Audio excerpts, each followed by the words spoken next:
G'day mate, finally had some time myself to get Paul's G272 poured, so I'll start with the piston. So I'll turn it on, come on.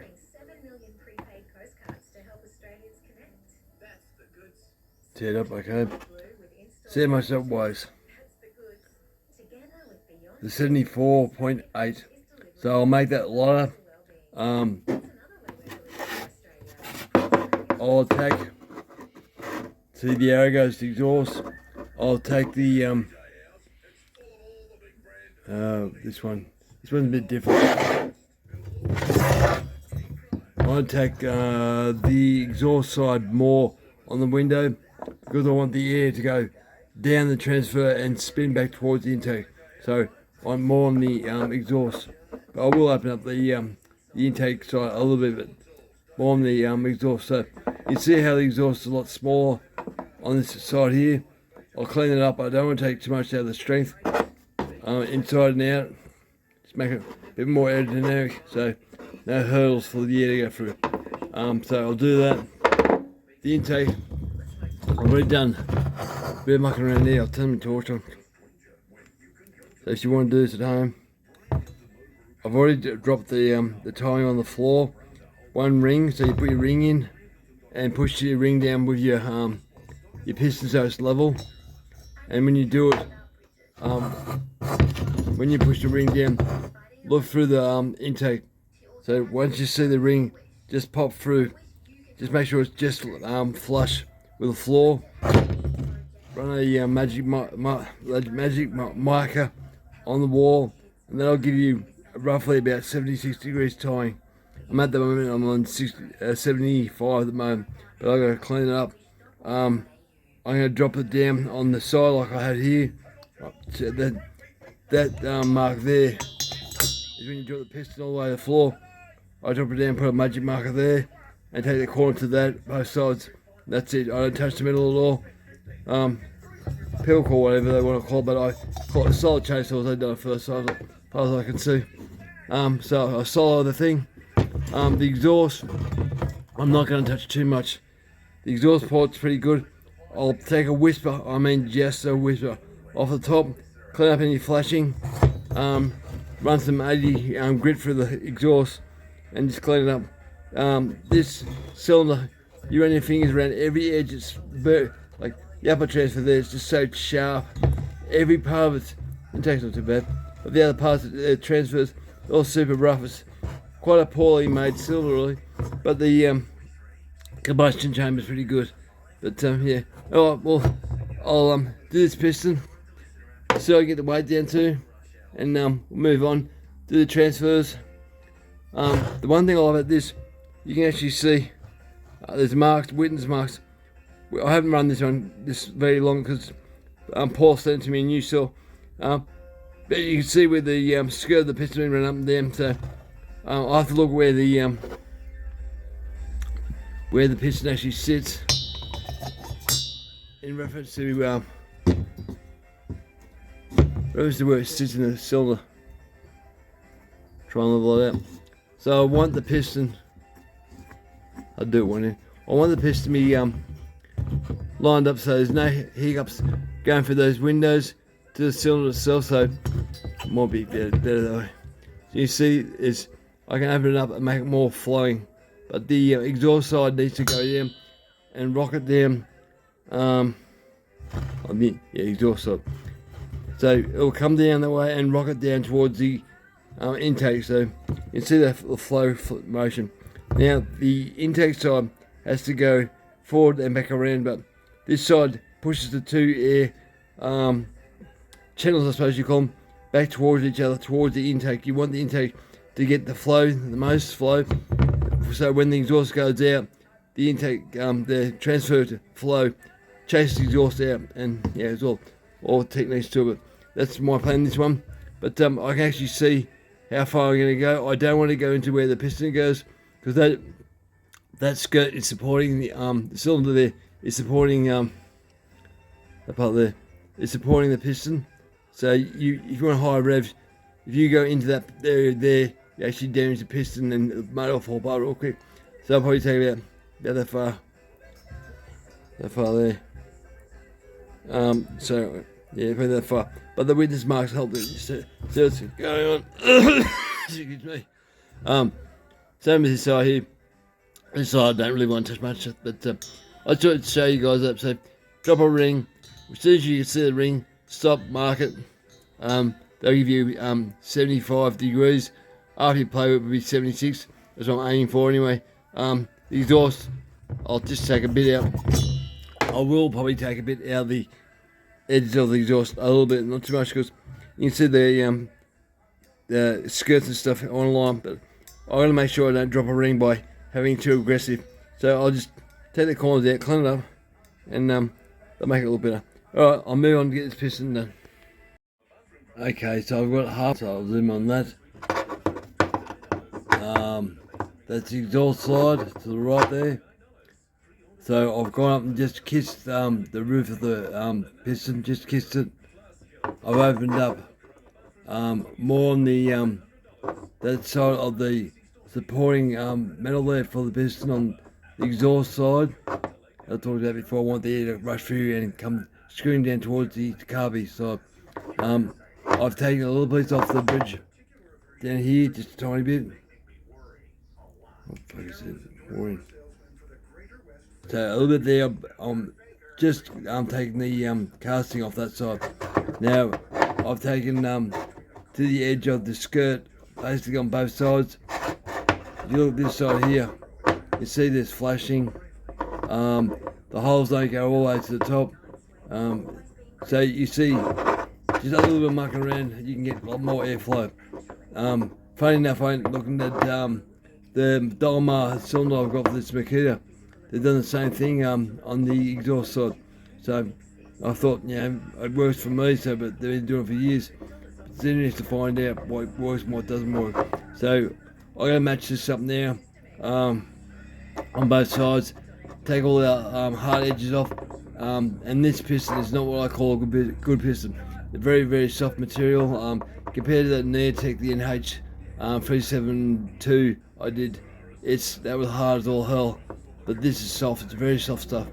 I'm not sure if it's worth putting back in, but we'll see as she goes. There's no funny wear marks, nothing like that, but just really, really easy to cut. I'll finish this off. Okay, so I haven't cleaned the piston. I've alcohol brake cleaner on it and blown it off, but it still needs a wash, but basically it's done. See which side is it?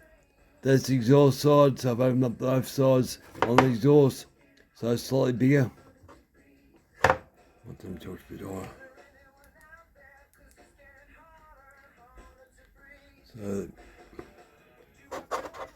they're pretty well equal. Yeah, hard on my head film.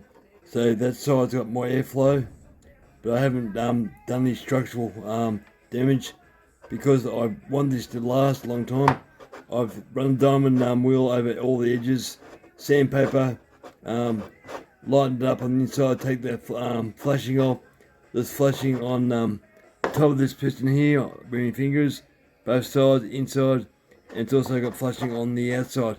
There's marks everywhere in this piston. But anyway, what we got now? So it was 74.84. I got it written down there. The 74.84. Now we're at 73.13. So about a gram and a half. That's enough, but it gives me more airflow, more power. But I'm not going to be structurally weaker. So now I'm starting the cylinder. Okay, I've done the lower transfer on the, what is it? A flywheel side, I think. Yeah, flywheel side. So I've sculptured more through that section. Whoop. Dropping everything. Through that way down there, so more air come flowing back towards the carby. So you don't want to muck around too much this side, but you want more air that way. This piece here at the top, be very careful, it's very thin, so see the other side, it's very thin, there's a sharp lip there, so I've got flashing and stuff down there. There's flashing, so that crap that I need to fix that. So you see how it flows that way anyway. It spins around, comes back down, and pushes back towards the carby. This is opposite, of course. But, there's the intake.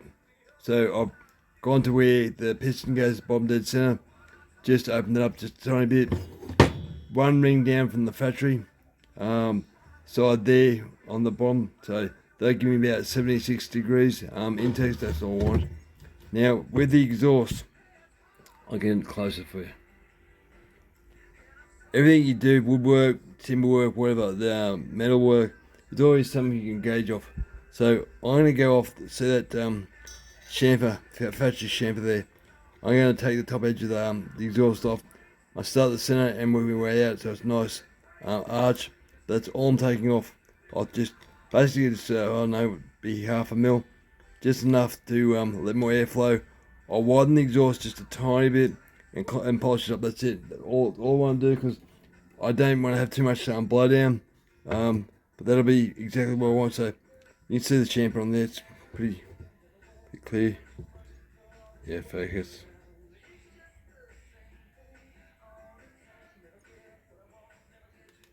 There you go. So that's all I want. So that will be good, but so you transfer, if we get the transfer to be right, I'll match it up. I still do a bit of cleaning down the side there. I'll make sure everything's exactly the same. It's a funnel, so air will come down, get compressed to the upper transfer and blow that in. That's it. So I'll be happy with that once it's done. Alright, next I've put the piston and all that crap back on already. I suppose the last part of this video, I'll put it back together, but that's it. Alright guys. Okay, I've got the transfers done. So, big gulp of air goes through that. Other side's the same, big gulp of air. I haven't washed it yet, just finished it. The exhaust is this side, so air will come through and blow back towards the intake. So all the crap's been taken out. The intakes been set for what I want. So it's a nice straight opening at the base there. Straight line on the bottom where the piston opens up. So that should be good. Haven't really got much wire, only a tad, but that should work well. Now the exhaust, I've gone to the chamfered part. Chamfered edge on focus.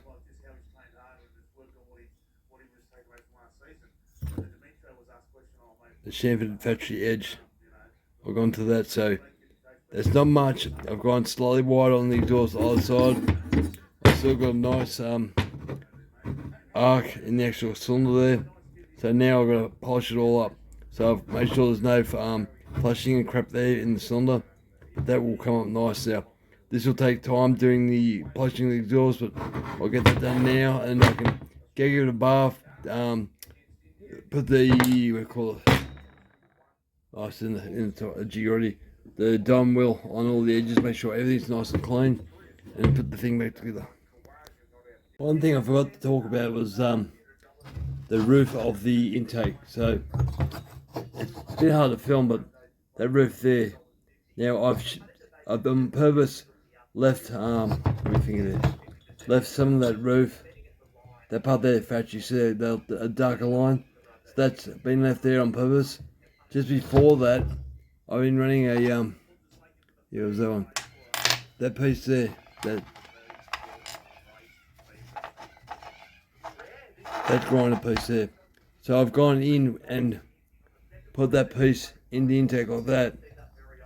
And that way, if you look into it, the arc of that piece there, the curve, it'll come up, the air will come up, hit that curve and bounce back down towards the cylinder, or the base of the motor. So there's actually a ramp now I've put into the top of that intake to force the air down. So it's not only sucking, but actually forcing air into the base of the cylinder. So that should help too. Right, now positive exhaust. Okay, I'm getting close. I've done the porting. I've run the diamond burr over the holes. Got the sandpaper and hit it with sandpaper. Run a a buffing wheel over everything with a cutting paste, mag cleaning paste. This stuff here, but this for years, only a tiny bit. Make sure everything's dead smooth as much as I can. Because my stroke, I don't really feel my right fingers, but my left fingers I can. But I'm right-handed, so it's unnatural anyway. But so I got them all the way I want them. It takes set up the way I want it. Other ones where I want it, I have to clean it. So I've opened the exhaust down to where I said before, the chamfer mark, slightly wider. I've buffed the buggery out of it now. It's sandpaper and that, I'll clean it all up with a hot bath. But that's the next thing. I'll do a hot bath and show you the last part, and I'll call it the end of the video. Okay, I've finished this cylinder now. I started about 3:30 and it's now 20 past 8 night. So a few hours gone by for me, but you guys a few minutes. So that's the intake. I just checked it on the wheel. It looks like it's 75 degrees. If nothing moves, it should be the same, but nice and straight. I haven't gone any wider at the bottom, but I've gone wider at the top. The reason for that is when your piston comes back down, so we're going up now, when your piston goes back down to compress the air and fuel in the sump of the saw, you get blowback. So if you have your intake too wide at the base, you'll have more chance of blowback. So the whole idea is when your piston goes up, it starts to draw air, it sucks it in, and when it comes back down, it's going to do the opposite, so it starts compressing. So if you hold the bottom of your hole, the width of your hole at the bottom is, if it's too wide, it'll start spitting back the air and stuff. So I learned that from one of the Chinese 52 or 58 60cc intakes. They got more of a triangle V, big at the top and small at the bottom. I always open them up a bit more at the bottom, a more aggressive straight line. But that's the reason they do it. It's to do with shutting things on and off, making a port work better. So that's the exhaust. So I'll clean it up, polish that up. So that'll be then that's Paul's exhaust. That's his shiny. The transfers. So that's make it gobble air down. Yeah. Next thing to do is put it on the and see how she perform. She'll perform good. But anyway, guys, I'll upload this and over and out. Thanks for watching. I'm out of here. I've got to cook tea now. I was listening to the radio for football and that, but yeah, it's hours go by when you do this. It takes time, buffing and all this crap. But yeah, it's rewarding. This thing should be a good little rubber, but it should perform well. I'm going to have to use Loctite on all the fasteners, including the cylinder, because it's not a hard Loctite, it just sort of holds it, but you undo it quite easy. But to get the cargo, if I said before, it'll work its way loose. So new gaskets, everything tight, and make it so Paul doesn't have to pull apart. I'm going to put an aftermarket fuel filter, make sure it's got a really good fuel filter, make sure everything's buttoned up just right, so he hasn't to touch the saw again. But with this particular saw, the handlebar hits the case of the chainsaw, so I'm actually alleviate that a little bit on the side where the handlebar goes up over the saw so it doesn't hit. Yeah, that's it. Over and out, guys. See ya.